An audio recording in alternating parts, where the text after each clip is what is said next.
They use a lot of colors because there's a lot of textures and abstract. This one is my favorite. This one is my favorite. It's Margaret Thatcher. She is the first prime minister in UK.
Okay, actually, I just want to ask you from your perspective as a teacher, do you think that by our national museum can make the student taking interest in history, better understanding or something like that? Do you think Yes. do you agree with that? Yeah, I do think history is really important to understanding culture, to understanding the nation, and to be able to. That's why we bring their kids here, is to actually find out more about Malaysian history. I think it's really important. So, have you ever been in National Museum before or doing any activities inside here? In Malaysia or in other countries? In Malaysia and in another. Okay, so I have been here before, but just as a tourist, not as a teacher. And I've also been to lots of other national museums as well. What I find would be really good is if there was more interactive activities for the children as well. I mean, it's really good to see the history and to be able to see real objects. I think a lot of the museums now become more interactive, which is even more engaging for the kids as well. So do you really agree that by asking the children to come to National Museum could help better understanding in history? Yes, absolutely. Yes, that's why we bring them. Yes.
National Museum, what do you think?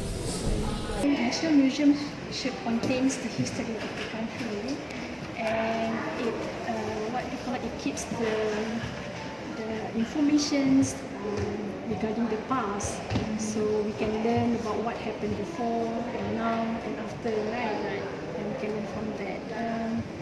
There are many parts of information that you can obtain here, especially if you look at in this museum, you know what happened before. It's a pre-era, what do you call? Prehistory museum. So when we come here, we get to see the artifacts, the proof. What we see in the textbooks is now evidence of what happened prehistorical era and now. And I think some, especially for this part, Kesultanan Melayu Melaka. Yes.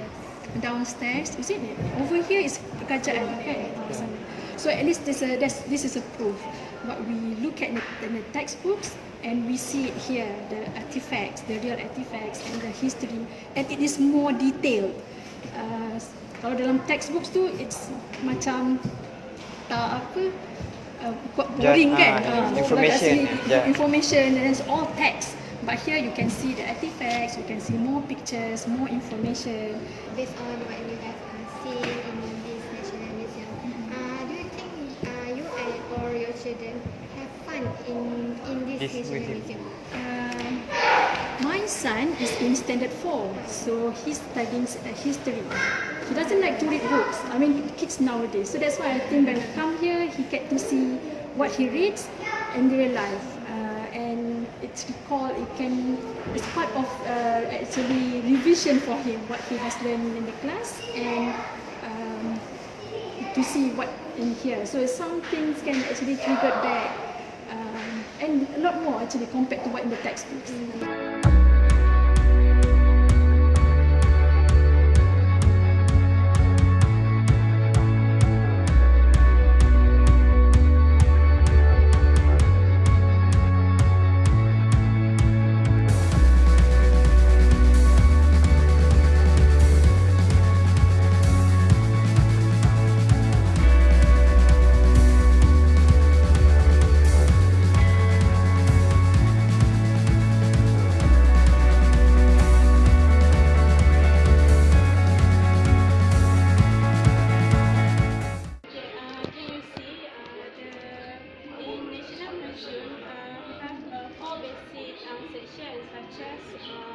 Prehistory, Malay Kingdom, Malay Colonial, and a new era of nation.